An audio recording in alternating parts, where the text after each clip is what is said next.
Hello guys, কেমন আছো তোমরা সবাই? আজকে চলো বানাই এই ডিলিশিয়াস পিজাটা, যেটা কিন্তু বানাতে হবে খুব ইজি আর খেতে হবে খুব টেস্টি।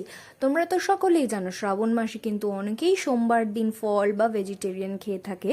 তো তাই বলে তাদের জন্য খুব ইজি অনিয়ন আর গার্লিক ছাড়া বানিয়ে নেওয়া যাবে এই পিজাটা। আর এটাতে কিন্তু আমি ইউজ করেছি পিঙ্ক সল্ট, কারণ সোমবার দিন করে আমি হোয়াইট সল্ট খাই না। এবার একটা লিউকওয়ার্ম দুধ বা জলের মধ্যে একটুখানি 1 চামচ মতো চিনি দিয়ে ভালো করে মিশিয়ে নিতে হবে। চিনিটা কিন্তু ভালো করে গলিয়ে নিতে হবে। চিনিটা ভালো করে মিশে গেলে দেবো আমরা পরিমাণ মতো ইস্ট। দেখো এখানে আমি ব্যবহার করেছি 1 চামচ চিনি আর 2 চামচ ইস্ট। তোমরা তোমাদের মাপ হিসেবে ব্যবহার করতে পারো। এটা যেহেতু ইনস্ট্যান্ট ইস্ট না, তাই বলে আমাদেরকে এটা অ্যাক্টিভেট করতে হবে। এটা আমরা ঢেকে 5 মিনিট রেখে দেবো। এর মধ্যে একটা পাত্রে একটু ময়দা, পিঙ্ক সল্ট আর একটুখানি রিফাইন অয়েল আর জল দিয়ে দেবো। আর দেখো আমি এখানে পিঙ্ক সল্টই ব্যবহার করেছি, কারণ আমি সোমবার মানে এই শ্রাবণের সোমবারগুলোতে পিঙ্ক সল্ট খাই, আর বাইরে তার জন্য আমার কিছু খাওয়ার হয় না।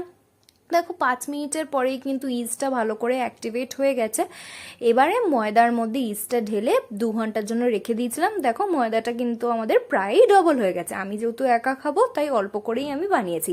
তারপরে এখানে আমি ইউজ করেছি আনসল্টেড বাটার, কারণ সল্টেড বাটার তো আমি ইউজ করবো না। দিয়ে এটা 24 আওয়ার্স ফ্রিজারে রেখে দিয়েছি। এবার দেখো পরের দিন ফুলে গেছে। এবারে আমরা ছটপট বানিয়ে নিই পিৎজা সসটা। পিৎজা সসটা বানানোর জন্য একটা পাত্রের মধ্যে একটুখানি নুন, একটুখানি লাল লঙ্কা আর টমেটো এরকম মাঝখান থেকে কেটে বয়েল করে ওটাকে মিক্সিতে মিক্স করে নিতে হবে। একটা প্যানের মধ্যে একটুখানি বাটার মেল্ট করে ওর মধ্যে টমেটোটাকে ভালো করে টস করে নরম নরম করে নিতে হবে।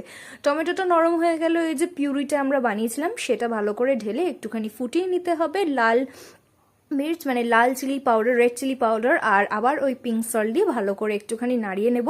এবার ওটা তো একটা জলের মতো কনসিস্টেন্সি ছিল। পিৎজা সসটা বানানোর জন্য এটাকে ভালো করে ফুটিয়ে নেব যাতে একটুখানি গাঢ় হয়ে যায়। দেখতে পাচ্ছ কত সুন্দর হচ্ছে। তোমরা কিন্তু এই স্টেপে ছেড়ে দিতে পারো। যদি মনে হয় এক্সট্রা ফ্লেভার অ্যাড করবে তাহলে বেজিল লিভস পাওয়া যায়, ওটাকে ড্রাই রোস্ট করে এভাবে পিৎজা সসের সাথে মিক্স করে দিলেই রেডি। এবার দেখো ডো তো আমরা বানিয়ে নিয়েছিলাম। এরকম আমরা পিৎজার আকারে লেচিটা কেটে এর মধ্যে দিয়ে দেবো আমাদের হোমমেড সস। তারপর দিয়েছি চিজ, চেরি টমেটো আর আবার দিয়েছি বেজিল লিভস, দিয়ে ঢেকে দিয়েছি চিজটা একটুখানি মেল্ট হওয়ার জন্য।